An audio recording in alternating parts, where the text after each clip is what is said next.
Hey guys, what's going on? Welcome back to my channel, and in today's video, we're going to talk all about olive trees and how to care for them as an indoor house tree, I guess. So for those of you guys who's new, my name is Christian and I'm crazy about plants, and I've always wanted an olive tree for the longest time. I just wasn't sure if it was possible for us to keep them indoors and grow to be nice and healthy, but through my own personal experience with a small one that I've had since April, and through some extensive research, I've realized that it is possible for us to grow and care for an olive tree indoors. I've also began to learn a little bit more about olive trees than I once knew. All I knew was they were fruit-bearing trees that produce delicious olives that I enjoy when they're oven roasted with a glass of Cabernet Sauvignon by the fireplace. I'm just kidding, but seriously, I do enjoy eating olives, but truth be told, I didn't really know much about them. They're pretty, they're beautiful.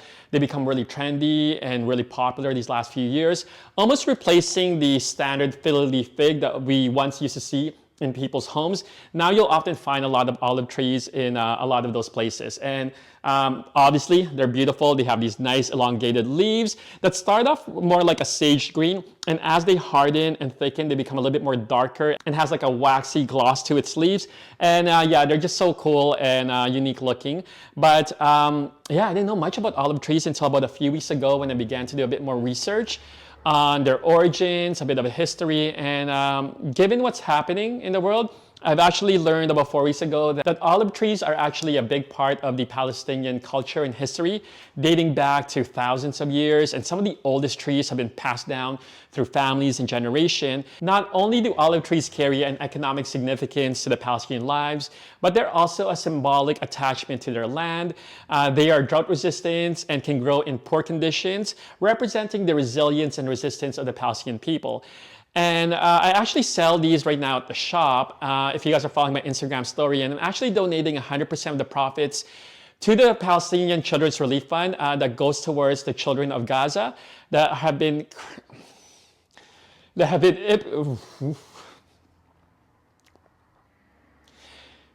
impacted by the ongoing airstrikes that's taking place today.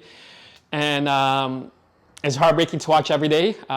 More than 10,000 Palestinian lives have been lost, and half of them are children. So it's not easy to see it every day, and know that we're here in a privileged life, not able to do anything.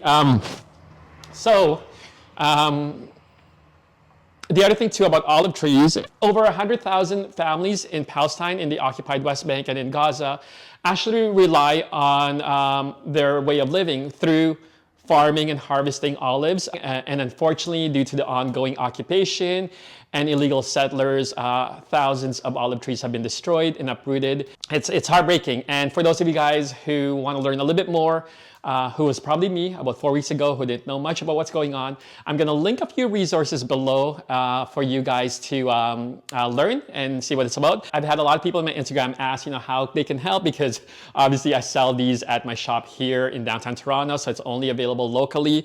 Why not also double down and donate 100% of the revenue from this video to the Palestine Children Relief Fund, where it goes towards medical care, medical personnel, to help all those people in need in Gaza right now.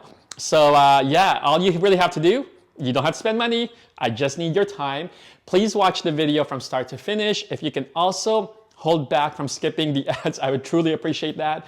But more importantly, if you can like, comment, and share this video to your family and friends to really help raise the views, so that way we can maximize the revenue and generate the revenue towards the Palestine Children Relief. So yeah, so please watch the video. But without further ado, let's get into how to care for your olive trees indoors. Now, I want to start with lighting, because these are sun-loving trees. They want a lot of bright light, even a few hours of direct sunlight. And here in Canada, obviously we got to bring them indoors. We can't keep them outdoors all year long. But during the summer months, I would definitely have this guy outdoors. But as an indoor plant, if you want to keep them indoors, you just have to provide a lot of light. Now, south, east, or west facing preferred. If you have a south or west facing window, you want to put it as close to your window as possible without necessarily putting it against the glass, just to avoid any potential burns that may take place on the leaves. And if you do have an obstructed view of your south or west, that's totally fine. Again, as long as they're getting a lot of that bright light, and a full view of the sky would be ideal. I have an east-facing window at home, so you guys can see how close I have this olive tree in the winter right now. It's right against my window, and it has a full view of the sky. Now, during the summer months, if I do want to keep this indoors, I'll probably take it a bit back, closer here to my den, which is about like 10 feet away from my window. Here at the shop, I have these guys hanging around close to my west-facing window, and they do get a lot of that nice natural light. Now, if you are low on light, maybe it's obstructed, you don't have a full view of the sky, you have another building in front of you, or you have a north-facing window, I definitely recommend grow lights. A full spectrum grow light will be ideal.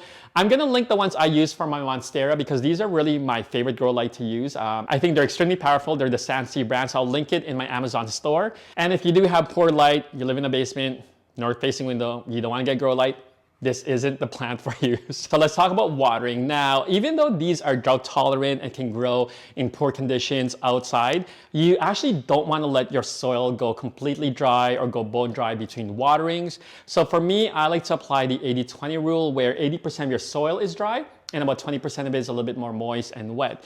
Now, how do you determine that, Christian? Well, here are 3 olive trees I have at the shop, all in different stages of dryness or wetness when it comes to the soil.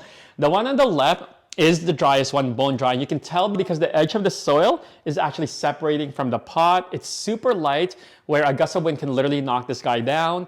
And yeah, so this one is bone dry and you don't want to get to this stage. Now the one in the middle is more ideal. You can see here that the top half of the soil is completely dry while the bottom has a bit more moisture.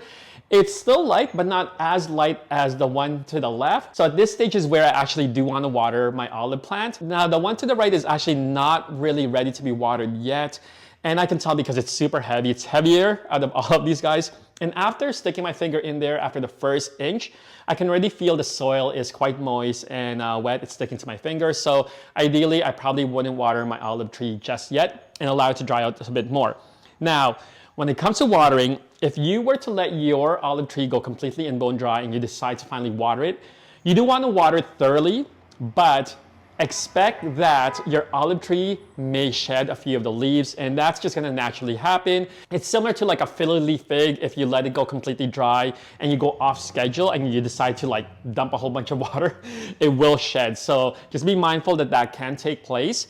And when you do water your olive trees, you want to just make sure that water is draining through, especially if you are allowing the soil to dry about 80% of the time. So that's the best way to guess when to water your olive tree. And for me, around this time of the year, it's about once a week or once every 10 days. Maybe I'll stretch it to 10 days instead of 7 days.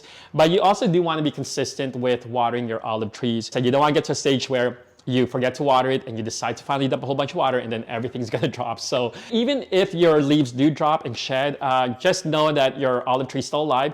It'll still grow new ones at the top and it'll look beautiful. So just keep that in mind. Now, the good news with caring for an olive tree indoors, especially if you have more of a drier environment, is they actually don't need a lot of humidity.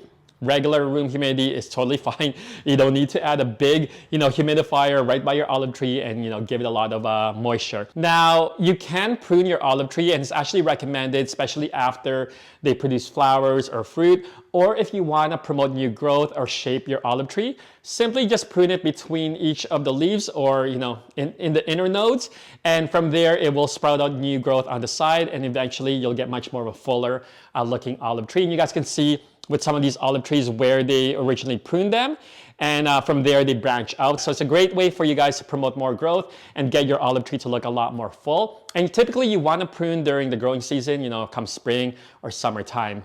Now, when it comes to the soil you want to use for your olive tree as an indoor plant, especially when it's time to repot, is you want to use a nice, well-draining soil. So I'll actually use equal parts of regular potting soil and equal parts of cacti or succulent soil.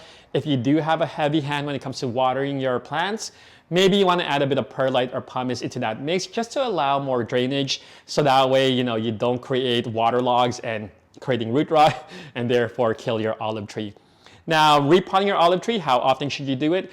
If your olive tree is getting good lighting and growing in the right condition, they will grow a little taller. They're a little bit slow growers, but when they are starting to grow a little taller, and you'll notice that, then it's time to repot your olive tree. And you want to use a pot size that's a little bit bigger than what it is currently potted in. So that way it promotes more bigger and taller growth. Now, when it comes to feeding your olive tree, you do want to fertilize it, especially during the growing season. You can either use a balanced fertilizer like a 5-5-5 or a 10-10-10 once a month, from springtime till end of summer.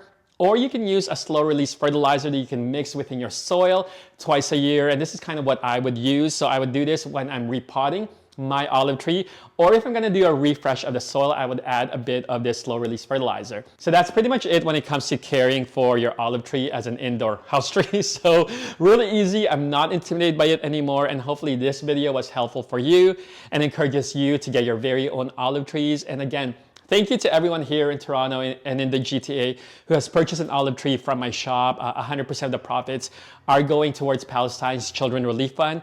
And for you guys who's not local but want to support, your views matter in this video because 100% of the revenue generated on the first 30 days are also being donated to Palestine's Children's Relief Fund. And again, their focus is providing medical care, equipment, personnel to the children of Gaza. And yeah, hopefully you guys enjoy this. Really appreciate it. Thank you so much, and I'll see you guys soon.